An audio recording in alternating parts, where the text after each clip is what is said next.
Kia Himari, and the news at 5 for Sarah Thompson from Foringwa. Health authorities say a woman who spent 2 hours in Middlemore Hospital's emergency department discharged herself before being found to be COVID positive. So far, there is no obvious link to the outbreak. Kay Albert has more. Middlemore Hospital says the patient told staff she wanted to leave and was allowed to do so. She was thought to be safe since she'd come in for a non-COVID issue and said she had had no exposure to the virus.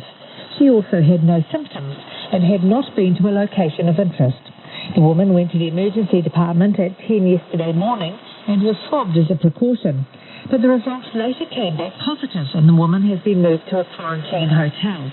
36 patients have been told to isolate and 7 police officers who dealt with the woman and another family member on Wednesday morning have been stood down. The Deputy Prime Minister says 250,000 Pfizer vaccine doses from Spain have arrived in Auckland. The Ministry of Health says they'll be quality checked and distributed throughout the country. Some frontline vaccinators wanted all of the doses to go to Aucklanders, but Deputy Prime Minister Grant Robertson says there's no need for that. And right now, today, it's not a matter of there being any issue if people in Auckland want to be vaccinated. This weekend, there are going to be enormous opportunities for people to go out and get vaccinated. There are spots available for people to go out to get vaccinated. So this is not about a shortage in Auckland. We now have the vaccines on hand to keep our momentum up, and that's what we plan to do. The government hopes to secure more vaccines in the coming week. An Auckland bar owner has warned that struggling businesses will stop following the COVID-19 rules if the government doesn't support them. Ofir Yudinovich, who owns Jefferson Bar, says he may be having to lay off staff when Auckland shifts to alert level 2, given the tougher Delta restrictions. He says his establishment has been following all of the rules, but the government must come to the table. If you're not going to help us as a government, we're not going to help you. We're not going to pay taxes, and we're not going to comply with the rules. We're going to break the 50. We're going to open and above the hours we're allowed to be open. We need to be able to help this country and government succeed in fighting Delta, but you have to help us first. The government is extending its resurgent support payment scheme with the second round beginning next Friday. More than 700 complaints about businesses breaking COVID-19 rules during lockdown have been made to the Ministry of Business, Innovation and Employment. Sam Ollie reports. The ministry estimates about 60% of the 713 complaints have been in Auckland. It says when complaints are received, it contacts the business involved and reminds them of the rules. Serious or repeat breaches of COVID-19 health orders can lead to imprisonment or a fine of up to $4,000. Anyone can report behaviour online via the Unite Against COVID-19 compliance form. 8 Auckland building product manufacturers and distributors have been approved to operate under Alert Level 4 amid supply chain shortages. The Ministry of Business, Innovation and Employment received 17 submissions, but 9 were declined. 99 workers have been approved to go back to work at steel roofing, insulation and plasterboard and gypsum paste factories. The Ministry has also received 162 expressions of interest from producers of other building products. The sun's expected to be shining around much of New Zealand tomorrow after a blustery 24 hours. Strong winds and wet weather have hit much of the country today. Met Service meteorologist Lewis Ferris says the weather system that's brought the wind is moving away and it should start easing. But he says weather is fine tomorrow. It's just a brief respite. On Sunday, rain will be ticking up again in the west coast of the South Island and strong northwesterly winds are returning once again. Up to 800 homes in Canterbury may be without power tonight as Orion works to restore electricity after severe winds caused damage across the region. Moving now into sports news, Lock Brodie Retallick will captain the All Blacks for a first time in the absence of Adi Surveyor when they play Argentina on the Gold Coast on Sunday. Surveyor suffered a head knock in the win over the Wallabies in Perth last weekend and is replaced by number 8, Luke Jacobson. Coach Ian Foster has made 6 changes to his starting side, but fullback Geordie Barrett retains his place after successfully appealing against the red card he got in the test against Australia. October's Constellation Cup netball series between New Zealand and Australia has been postponed indefinitely due to COVID-19. The Silver Ferns were set to play matches against the Diamonds in Brisbane and Cairns next month, followed by 2 tests in Auckland and Wellington. The Silver Ferns play England in 3 tests in Christchurch this month. And finally, it will be a teenage final for the women's title at the US Tennis Open. British qualifier Emma Raducanu had a remarkable run and has continued with straight sets in her win against Marika Sakkari. Canadian teenager Layla Fernandez upset second seed Anna Sabalenka in the other semi. The Wellington Phoenix will also have a team in the next Women's W League season, which starts in November. It will be New Zealand's first professional women's football team, although no players or coaching staff have been named yet. And that's the news. Tomorrow morning, on the 20th anniversary of 9/11, with the Taliban back in charge of Afghanistan, has anything been achieved by these 20 years of war? And could things have been otherwise? Psychotherapist Sue Stewart-Smith on the transformative effects of gardening. And Michael Blenko investigates the last days of extinct creatures, such as Stella's sea cow, the great auk, and his personal favourite, the huia. Paul Kim Hello join me tomorrow morning from 8 on RNZ National. Te reo rangi o Aotearoa, funded through New Zealand On Air.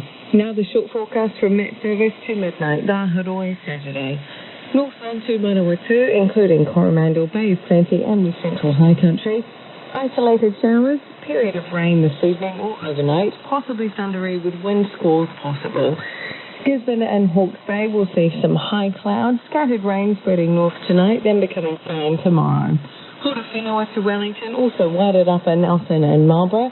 A period of rain this afternoon or evening. Severe northwest gales in exposed places, easing this evening and fine tomorrow. For Bulla and Westland, heavy rain with thunderstorms and snow lowering to 800 metres, easing to a few showers tonight. For Canterbury and Otago, showers possibly thundery with hail, clearing this evening. Fine tomorrow, but isolated afternoon and evening showers inland. For Southland and Fiordland, showers with snow lowering to 600 metres, easing and becoming confined to Fiordland tomorrow evening.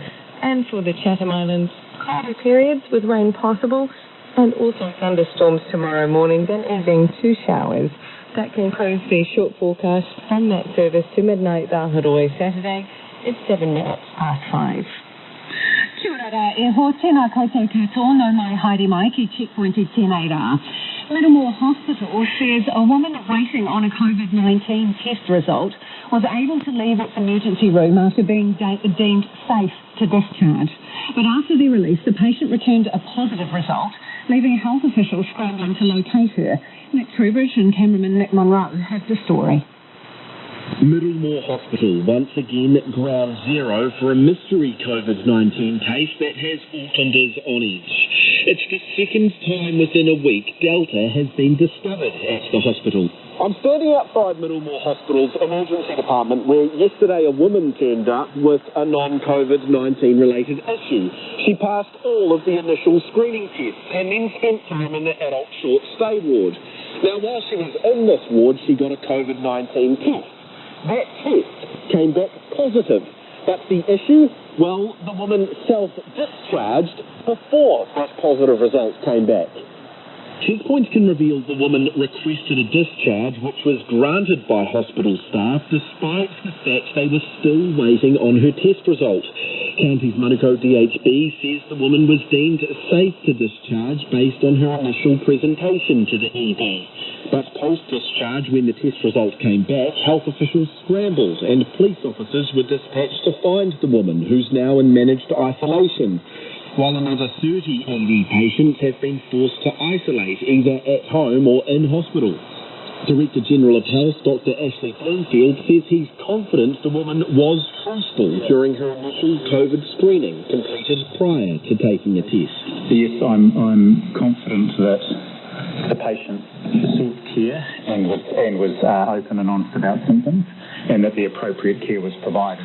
And a swab is taken as a swab that is done as part of the management of in this situation, and it was appropriately done. Dr Bloomfield seemingly at odds with Labour Minister Penny Henare this morning on the AM show, suggesting the woman wasn't honest with hospital staff about her symptoms. So when they first presented, the initial questions that they were asked, it appeared that there were no COVID links. However, as that person stayed a little bit longer, more came out, and those precautions were taken, and sadly they self-discharged, but we were able to track them down reasonably quickly and make sure now that we investigate where that person has been. That work is ongoing, so it is a little unfortunate. Meanwhile, 7 police officers who interacted with the woman over the past few days have been stood down from duty as a safety precaution. Because the person had self-discharged and the result came back afterwards, the assistance of the police was sought to help find the patient as quickly as possible. And obviously, County Manukau Police have issued their statement where they've indicated that they had been at the address on Wednesday on a different matter.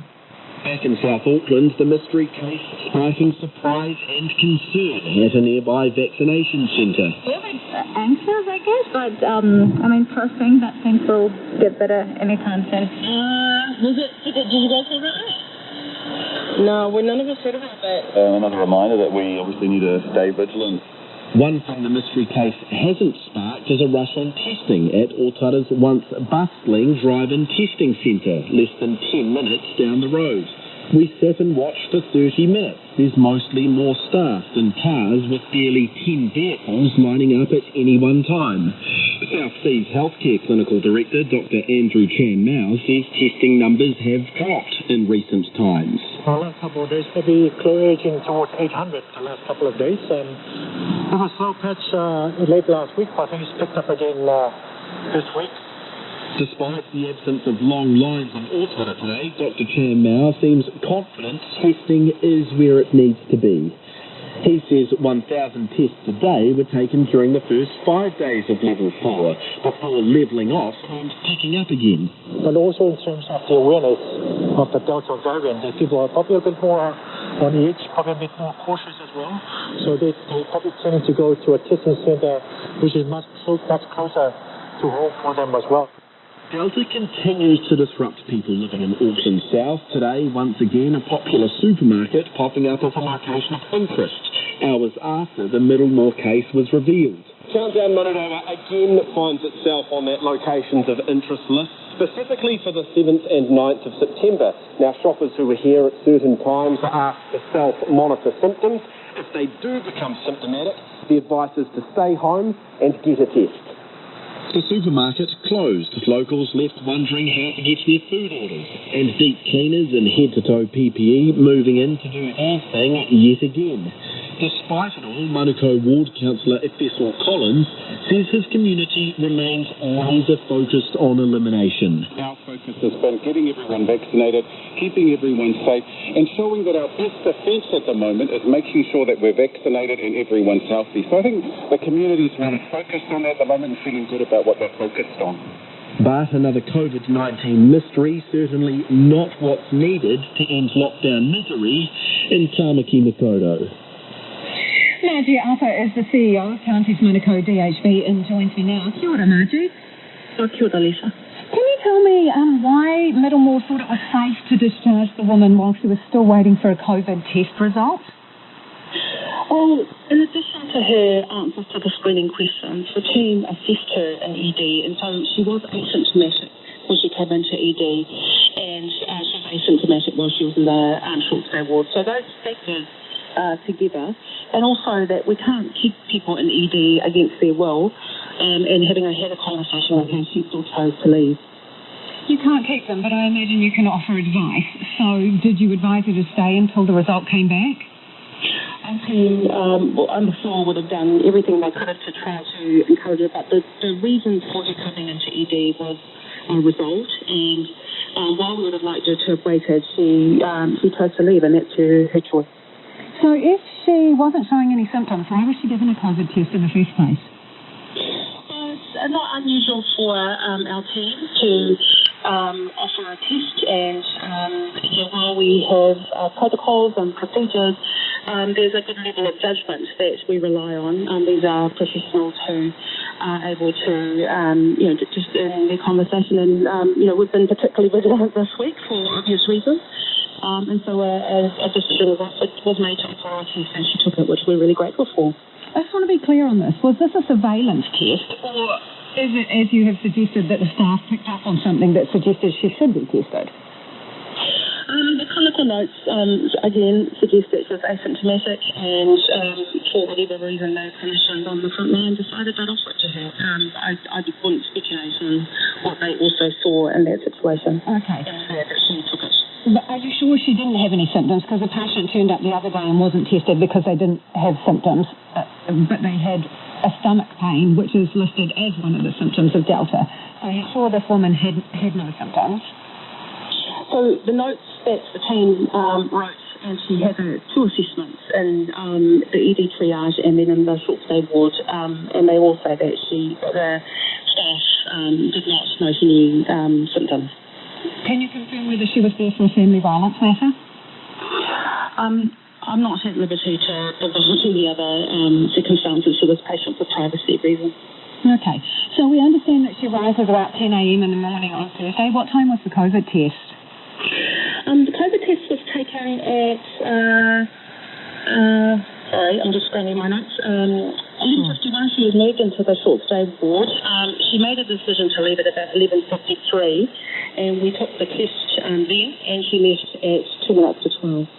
Right, and when did the positive test come back? We received the results at 3:15, which is about a normal cycle for the labs to get a result back to us. And when you took the test and she indicated that she was leaving, what arrangements did you make to contact her when the test result came back? Well, we have her details because we registered her at ED and triage, so we had her contact details. She was obviously in a hurry, so we already had her contact details. So was it the hospital that made contact and told her she had returned a positive test for COVID, or was it the police? It would have been, so between our team and Auckland Regional Public Health Service, those are the two services that would try to make the contact first. And at what point was she located? My understanding is that she was found sometime last night with the help of some of her family. What time, Margie? I'm just trying to establish how long she was wandering or in the community before she knew she was positive. I don't know when she might have finally got the advice that she was positive, but by about 7, 8 o'clock last night, we had made contact with her and we were making arrangements for her to isolate herself. Are you sure that your staff handled this correctly? The staff, I think my staff, they do the right thing with the information that's in front of them, and we will have a look at this situation again. And I think the decision to swab her was the right one to make. So just very quickly, because we're almost out of time, a few things. You obviously had another incident earlier. Was it day 5 test for those people today? Yes, and they've all been solved, but we don't have the results yet. Okay. Are you expanding your space to deal with Delta cases, given that this person couldn't be separated from other patients, we're told, because you had no space for them? So it's important to remember that a patient went through a green screen, and unfortunately we didn't get the results until they were already on the ward. So what we are looking at is whether there are other things we can do at the front door to try to make sure that we're helping patients when we're screening them, that they're thinking really carefully about their answers. There are a whole number of things that we can do, we are looking at before people get to a ward. In Margie, I think it was 11 doctors, 13 registered nurses stood down. How many replacement staff have been brought in to help you? What we've been able to do is move staff from other parts of the hospital, and for example, we have a Manukau super clinic and clinics, outpatient clinic centre. So we've been able to move staff from that facility to help us here at Middlemore. Thank you for your time this evening. That is Margie Upper, who's the CEO of Counties Manukau DHB. It is 19 minutes past 5 and you're with Checkpoint on RNZ National. Kia ora rawatu mo te whakarongo mai, e haere ake nei. We talked to the man who told President Bush America was under attack on 9/11. Gales have ripped through parts of the South Island, leaving a trail of damage, sparking fires, knocking down trees and pushing over shelter belts. Some schools were forced to start again because high winds were too dangerous for buses to venture out. Our reporter Rachel Graham and cameraman Nate McKinnon report from North Canterbury. The frantic winds had lands in North Canterbury looking for a way to keep warm, but that meant standing close to fire embers. Fires were popping up in the region, fanned by the strong winds. The biggest one was at Glentui, centred on the Birch Hill station. Farm manager Tony Kitto says they were woken early this morning by rattling windows and the roaring wind. Then they noticed a light out on the paddocks, which was spreading fast. So Tony leapt up and called the emergency services. The fire brigade got it under control. They were amazing. They got down here on the job and pulled it back. So that was good. Yeah. But it's amazing how fast it can move when the wind's behind it like that. It's quite surprising. Yeah. So that wind was pretty full. It went across the flat in literally 5 minutes. Just away it went. There was no stopping it. The fire ripped through about 5 hectares of land and was under control by around 9 a.m. Mid-morning rain brought some relief. Deputy Principal Rural Fire Officer Richard Griffiths says getting access to the site was hard work, with many roads blocked by downed trees. It's been relatively straightforward. I mean, obviously there's a lot of wind to contend with. We had to be very careful of trees. Wind was blowing strong, so safety was quite important. But as you can see, it's relatively relaxed at the moment, so we're just doing a pretty good work-up, really. Debris and whole down trees were spread about many North Canterbury roads this morning. Dennis Klenner from Warangiora was one of those who headed out with his chainsaw to help clear them. He says on his drive out to Glentui, he saw a fair few trees and branches across the roads. More so this side of Lowburn. Everywhere along you can see them. There's a lot of leaves out there, which is really scary. And there's some more just up behind us, the other side of this tree. You can just see through there, leaning out. And by all accounts, we've got more wind coming. So they're probably unfortunately going to come down. Things like that are a bit of a hazard. We do what we can. The severe winds have largely eased in Canterbury, but wind and rain warnings and watches remain in place for a number of areas, with Marlborough, Wellington and Wairarapa due to get the worst of it, with gusts of up to 130 kilometres an hour. The Deputy Prime Minister, Grant Robertson, warns there was more bad weather to come in days ahead. Another front, unfortunately, is expected to bring significant rainfall to western parts of the lower South Island on Sunday and early Monday, and possible severe gales for eastern areas of the South Island, and further warnings about this will be issued close to the time. So please stay safe over this weekend. The extreme winds also cut power for more than 2,000 people in Canterbury, and Orion says some of those should expect to be without power overnight. It is 22 minutes past 5. Karen O'Connor now. You're listening to Checkpoint on RNZ National. Another 11 cases of COVID-19 have been recorded in the Auckland community today, the lowest daily number since the early days of the lockdown. Health officials are intensifying their efforts to pin down the mystery unlinked cases, which now number 29. Now, joining me now is the government's COVID spokesperson of the day, Officer William Seal. Tēnā koe e te minita. Tēnā koe, Alicia. Good evening. Can you tell me why there is this focus on a couple of older cases where they believe the exposure was around the 23rd of August? Why are you focusing in on those cases? Well, I think the officials continue to undertake their investigations just to see whether we can find the links. But I think the officials are confident that irrespective of them pursuing that work, they're also needing to make sure that there's no forward community transmission from those unlinked cases. One of these cases has created another place of interest, which is the Crown Plaza Vaccination Centre. And it seems the individual there was also about 2.5 hours. Is it a vaccinator or someone who was going to get immunised?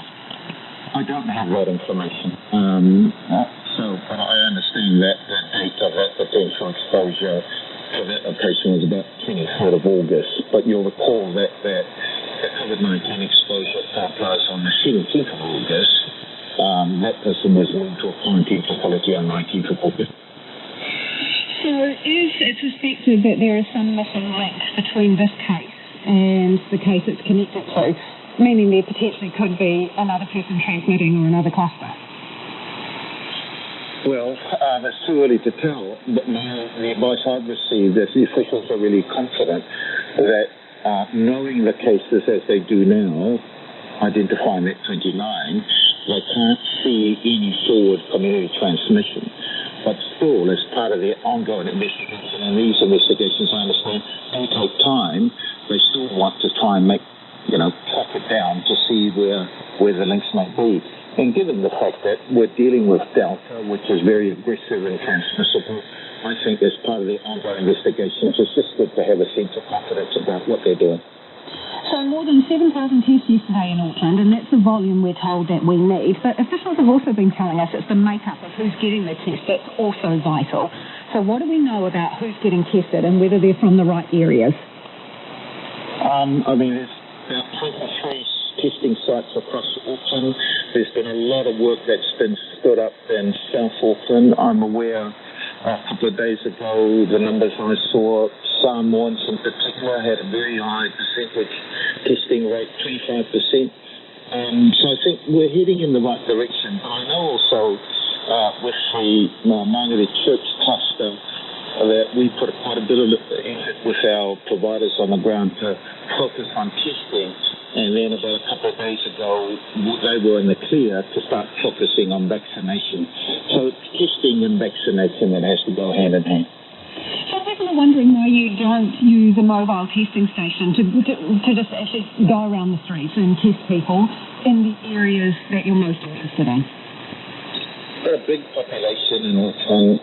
It has been tried out. The funnel out in West did a mobile outreach to the Warwick situation when we had some families here that needed language support, so they did that. And it's something that the National Regional Health Coordinating Committee are looking into. I suppose the focus has been to do anything and everything, and so the region has been looking at those max vaccination sites. I find that the pop-up focus vaccination sites with churches help, but you're not capturing everybody. So I suppose you've got to provide some avenues for localities where you can capture a huge chunk and then maybe afterwards go back to see who's missing. Melissa, an announcement today around the seasonal workers, a one-way quarantine-free bubble, if you like. One of the requirements is that the workers will have to have had one vaccination before they come here. Two things. Are we specifying which vaccinations we will accept, and is New Zealand going to give them a second immunisation?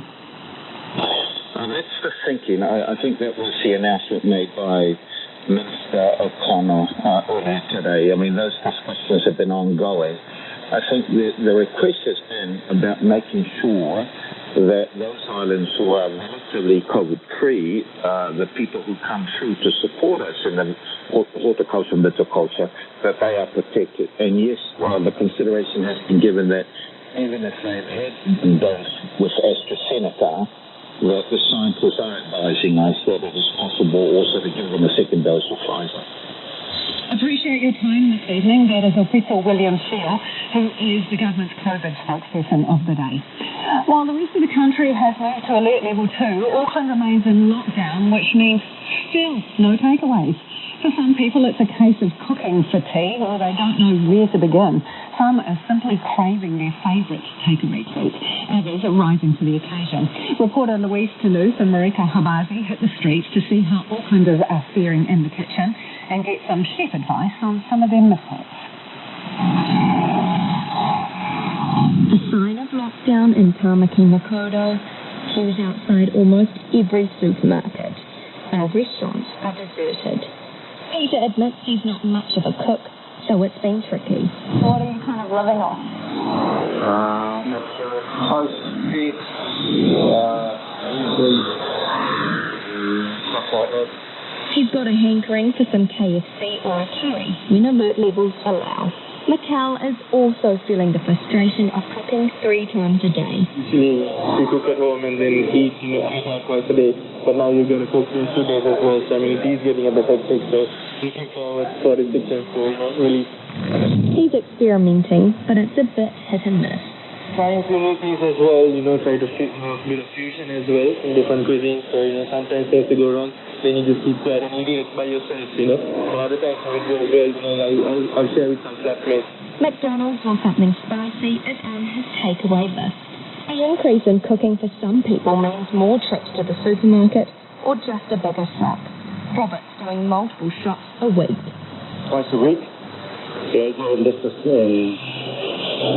get food and everything else, and necessities as well. Yeah, we're looking forward to some K fries and McDonald's. Celebrity chef Nadia Lim dishes out her advice for those feeling stuck.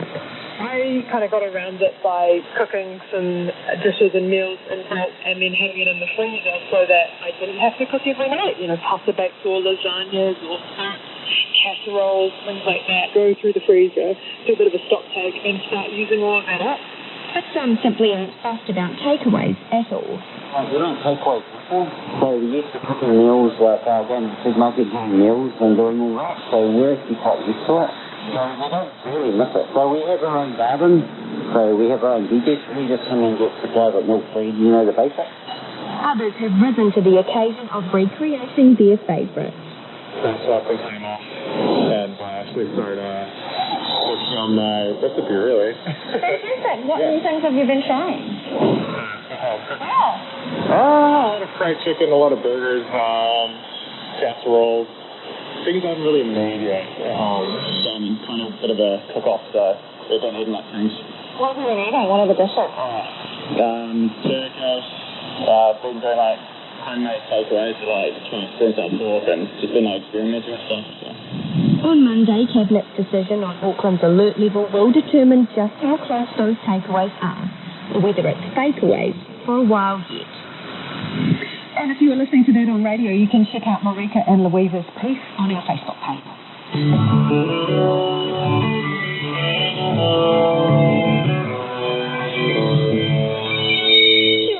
We're at Hariaki checkpoint coming up on the eve of the 20th anniversary of 9/11. We speak to Andy Card, President George W. Bush's Chief of Staff, and the man who told him America was under attack. Plus, a world-famous South Island restaurateur tells us why she's keeping the doors closed in Delta Level 2, and Fiji prepares to reopen its borders. Hello, Aficionado. We'd love your feedback on anything you've heard on the program this evening. You can text us on 2101. You can tweet us at Checkpoint RNZ, or you can email us, checkpoint@rnz.co.nz. It is time for the headlines now. Anea Sarah Mina Pita Pita Kōrero. Kia ora, Lisa. RNZ News headlines, ko Sarah Thompson, tōko ingoa. The county's Manukau District Health Board say they would have liked a woman who later tested positive for COVID to have stayed until results came back, but they could not stop her leaving. The woman who spent 2 hours in Middlemore Hospital's emergency department then discharged herself before the positive result came back. The DHB's chief executive, Margie Upper, told Checkpoint the woman was asymptomatic and they therefore had no power to keep people against their will. So far, there is no obvious link to the outbreak. The 250,000 additional Pfizer vaccinations that arrived from Spain earlier today will be distributed around the country. Some frontline vaccinators want all of the doses to go to Aucklanders, but the Deputy Prime Minister, Grant Robertson, says there is no shortage of vaccinations for the city. The shipment will be quality checked before being shipped out. Almost 100 workers have been approved to return to work at 8 Auckland building product manufacturers and distributors. The Ministry of Business, Innovation and Employment received 17 submissions to reopen under Alert Level 4 to help with supply chain shortages. An Auckland bar owner is warning that struggling businesses may stop paying taxes and boycotting the COVID-19 rules if the government doesn't support them. Ulfaya Delivic, who owns Jefferson Bar, says the tougher Delta restrictions will make it harder to operate when they are allowed to reopen, and he may have to lay off staff. And finally, hundreds of people across Canterbury will be without power tonight as severe winds damage the electricity network. Orion General Manager of Infrastructure, Steve McDonald, says crews will be working until nightfall to repair the extensive damage. The Met Services' Louis Ferris says the weather system is moving away and the wind should start easing, but he says it is only a brief respite with more wild weather forecasts. Those are your headlines. Our next news and sport update is at 6. Ngā mihi, Sarah. No mai hiki mai. I think it's time for business, isn't it? Ko taku hoa nāne, ko Nona Peltier, who joins us to tell us what's been going on today. Can you... Is Nona there? I am here. I'm just... Oh, you are. Nona. Come in, Nona. I'm here. Great. Can you talk to us about TransPower, this preliminary report, which basically says TransPower contributed to last month's power blackout? Yeah, so the Electricity Authority was asked to do a review of what happened, and this was the power outage on August 9th. Some 34,000 people ended up in the dark there because there wasn't enough power to meet demand on one of the coldest days of winter. So the authority had a look at TransPower systems and communications and decided that really we were lacking, that the communication process and the issues around the tools that they had, their protocols, they hadn't been tested for a national grid emergency. And so one of the recommendations from the Electricity Authority is for an annual test, so that there will be a way of testing whether or not the systems will work in an emergency such as this. Because the communication was fragmented, it wasn't clear, and it left the industry, and those are the participants, the generators, and so forth, unable to react appropriately. Now, this isn't the only thing that's going on here.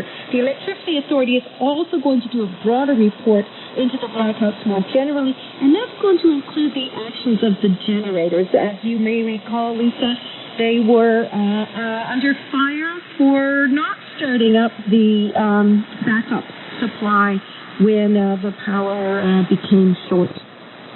And Mona, let's talk about retail card spending. It fell 20% last month as the country went into lockdown. What are the numbers looking like? They're not looking very good. In fact, the numbers, these are basically retail spending using cards. So it's not all retail spending, but you'd imagine it's most of it because, of course, most of the spending has been done online with cards. So 20% drop. That's a seasonally adjusted number over the month that was actually over the year earlier. Now, so that's 2/3 of retail spending on a typical month. But in any case, the alert level 4 meant that big ticket items such as furniture, hardware, and home appliances, sales of those dropped by 1/3 last month. And the only categories that really saw an increase, not surprising, was liquor and groceries. That was up 9%. So, overall, never mind that, the numbers weren't as, the numbers are terrible. They're not as bad as they were in April 2020 when the whole country was in that level 4 lockdown. In that month, spending dropped 47%. So a 20% drop isn't as, I guess, big, but it's still big enough to indicate that our economic growth for the third quarter could very much be potentially a contraction. And we're going to see the GDP numbers, that's the economic data for the second quarter ending in June, in the week ahead. And now, what are the market numbers today? Okay, so look, Asian shares did rally today after 2 days of losses, but look, the mood was nervous and it turned sour here in New Zealand towards the end of the day trading. We fell about 0.25%, 31 points down to 13,064. The dollar is trading steady though. It's holding at 71.3 US cents, 96.4 Australian and 51.4 British pence. And that's it. Thanks, Nona. That's Nona Peltier joining us from a far off place known as the newsroom because we're separated by COVID alert levels. If you're old enough, you'll probably remember exactly where you were when you heard 2 passenger planes had slammed into New York's Twin Towers. 8:46 a.m., September 11, 2001. Hijackers flew the first plane into the North Tower of the World Trade Center. 17 minutes later, a second plane hit the South Tower. A third plane flew into the Pentagon and a fourth was crashed into a field in Pennsylvania. A coordinated terrorist attack killed almost 3,000 people and was carried out by militants from the Islamic extremist group Al-Qaeda. At the time, its leader, Osama bin Laden, was being harbored by the Taliban in Afghanistan. And the attack on American soil led to a war that spanned 2 decades. On the day of the attack, President George W. Bush was at Emma E. Booker Elementary School in Florida to read with the children With him was his Chief of Staff, Andy Card, the man who delivered the world-changing news to the President. I had told him before we arrived at the school it was going to be an easy day. And it was a perfect day in the United States of America. There wasn't a cloud in the continental United States. It was literally a perfect day. And I said it was going to be an easy day. He thought that it was going to be easy. He knew he was going to be reading with second grade students, and he was very excited about it.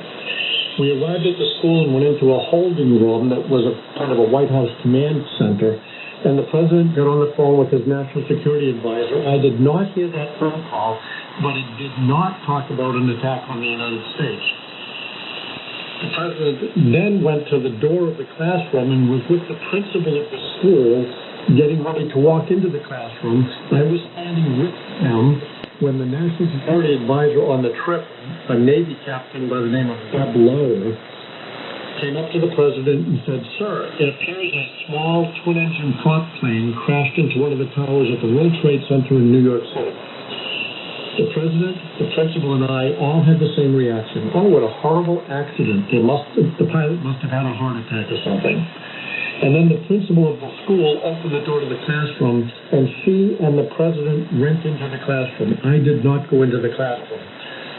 The door shut, and I was still in the holding room, and the National Security Advisor, Deb Lowe, came up to me and said, "Sir, it appears it was not a small twin-engine prop plane. It was a commercial jetliner."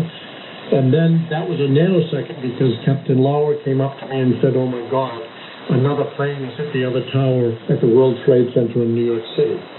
American 11 8 to call. Nobody move. Everything will be okay. If you try to make any more, you danger yourself and the airplane. Just be quiet.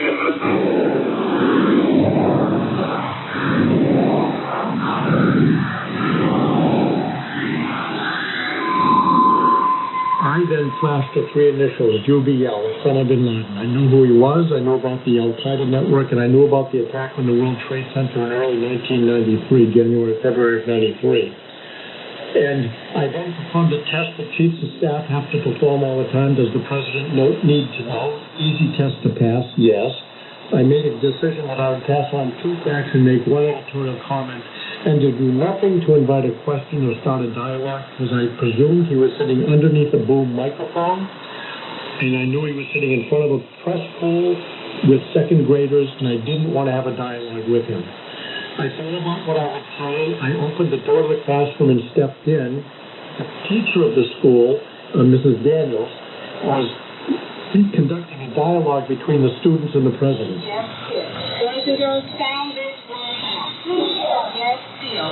And the teacher told the students to take out their books.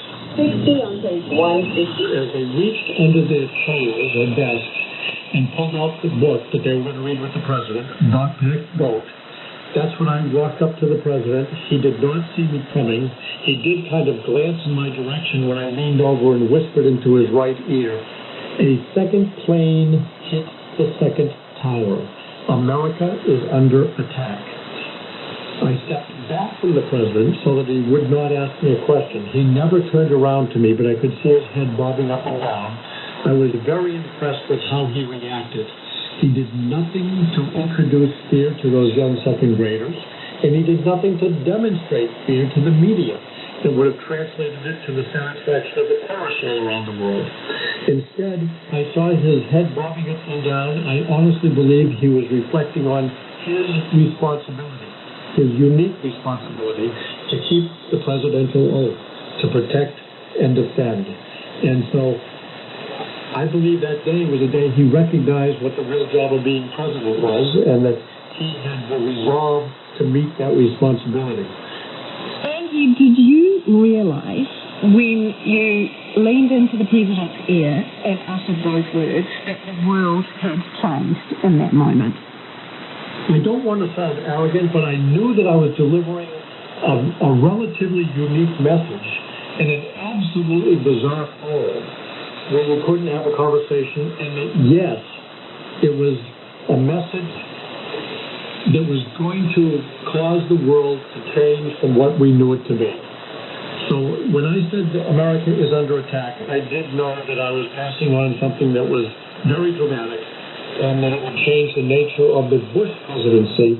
I'm not sure that I could have said that it's going to change the nature of the world, but we are still living with some of the paranoia and a lot of the changes that were necessary as a result of non-state-based actors who try to disrupt democratic nations in the order of business. And so we're still living with the changes of 9/11, and I think we will forever. You both got back to Washington eventually, and when the president saw for himself what had happened, what did he say?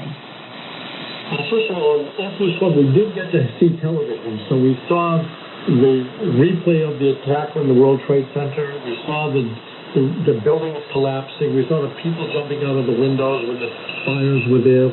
We saw the footage of what happened at the Pentagon in Washington, D.C. Obviously, we knew that Flight 93 had crashed and driven to the ground by the first heroes in the war on terror, all civilians that rushed the cockpit on American Airlines Flight 93 and crashed into Shanksville, probably protecting the U.S. Capitol. So, yes, it was pretty amazing.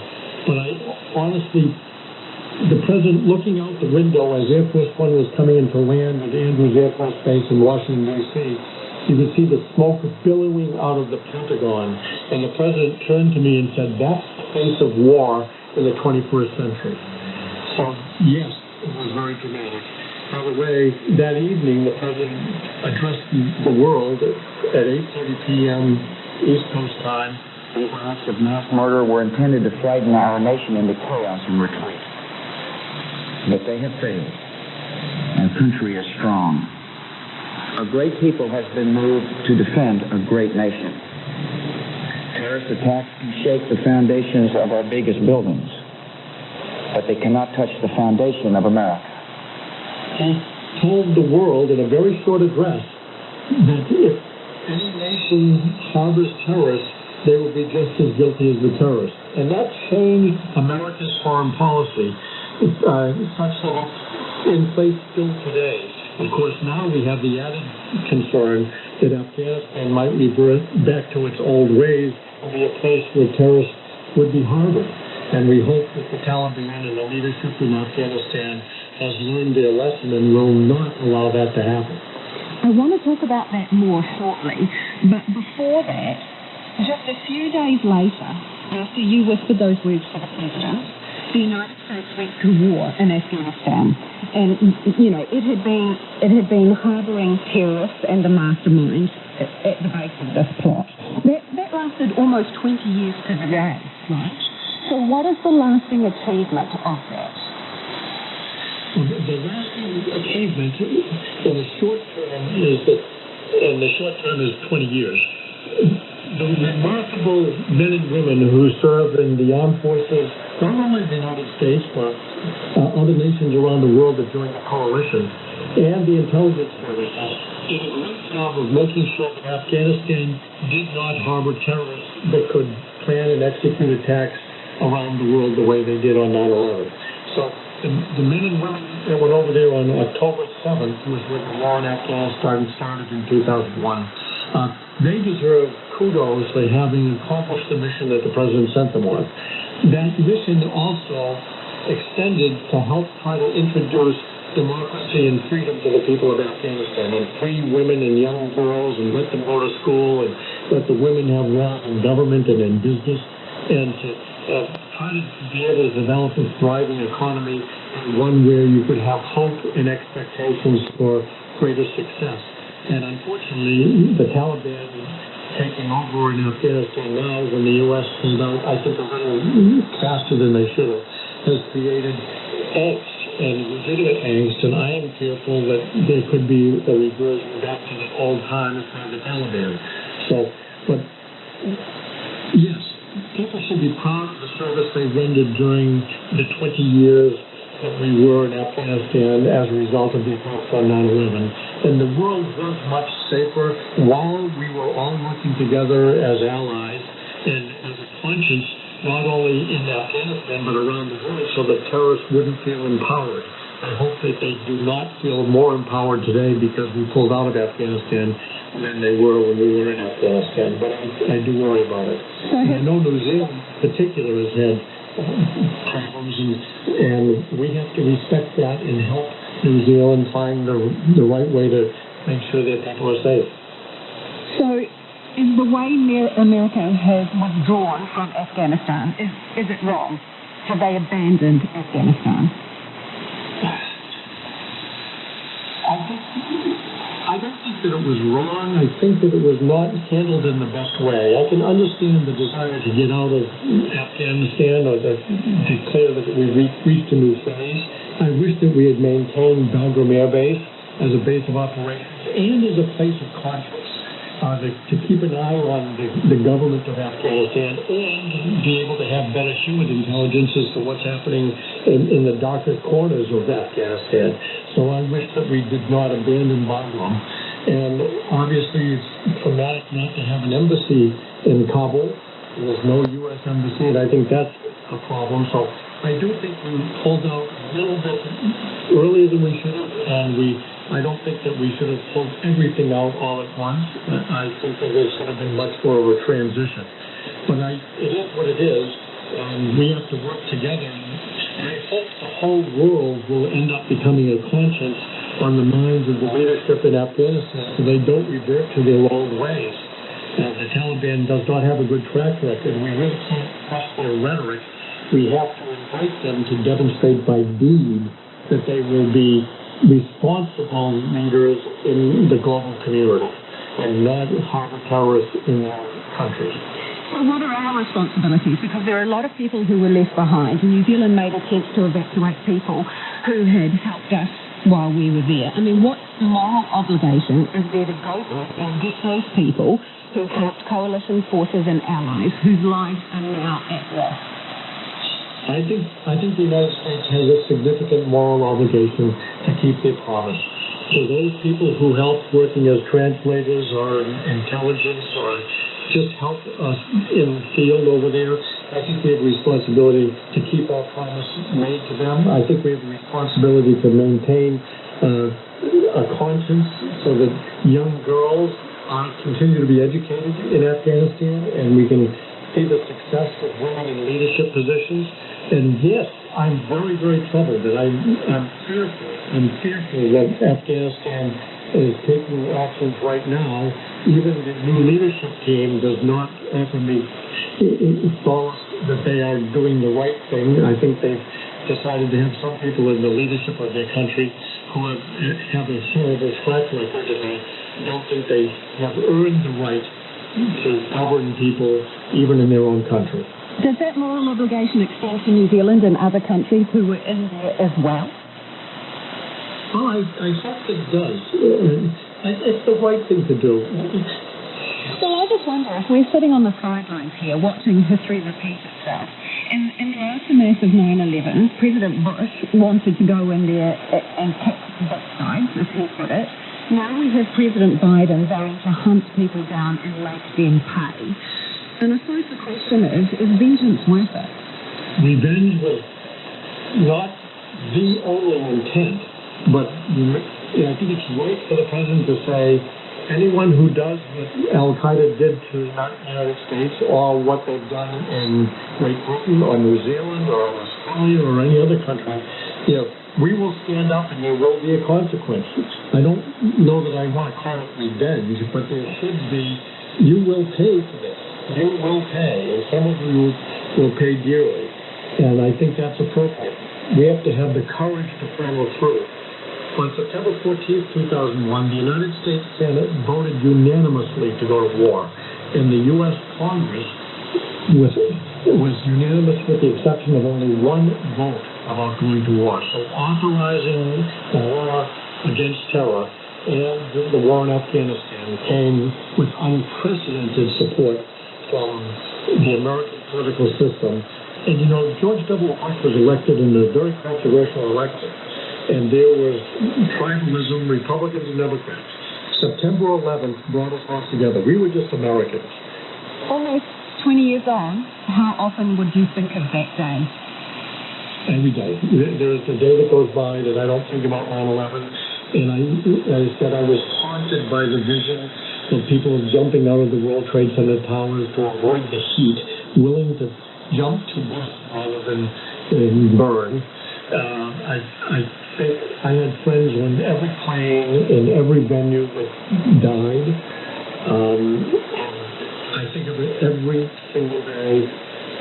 And September 11th is not a day of celebration. It's a day of memorial and tribute. And we want to remember those people who died that day, remember people who answered the call to duty that day, many of them making sacrifices, and then the men and women who signed up to meet the responsibilities to help our nation in its national security challenges and serve in the military today. And I say the same thing about our allies.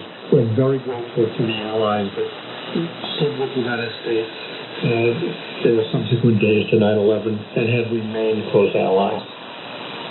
And that was Andy Carr, the former Chief of Staff to President George W. Bush. It is 5 minutes to 6. I'm Lisa Owen, and you're with Checkpoint on RNZ National. Muriaki in Pacific Kōrero after the news at 6. Fleur from renowned restaurant Fleur Place on operating at level 2 or not. The boss of the New Plymouth Vet Clinic has been hailed as a conservation hero for being the go-to guy for nursing injured native birds back to health. Doc's Taranaki staff have awarded Rob Mills the Dong as part of Conservation Week for his decades of service to avian misadventure.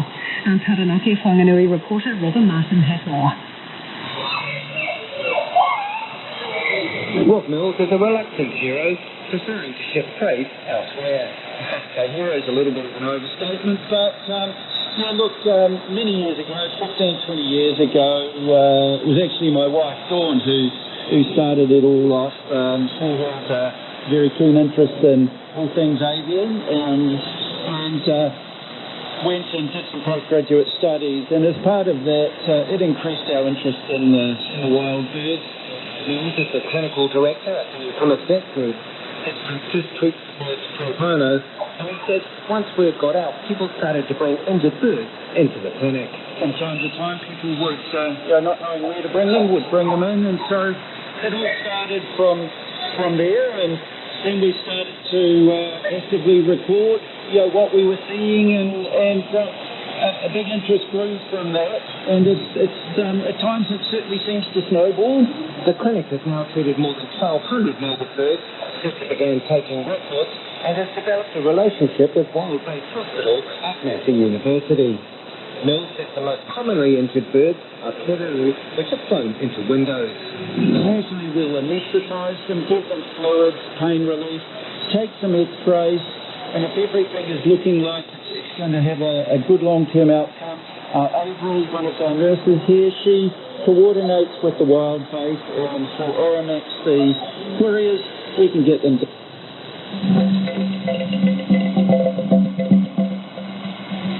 Radio New Zealand Pacific is now pricing on this frequency. Please retune to 7245 kHz in the 41 metre band. Once again, retune now to 7245 kHz in the 41 metre band.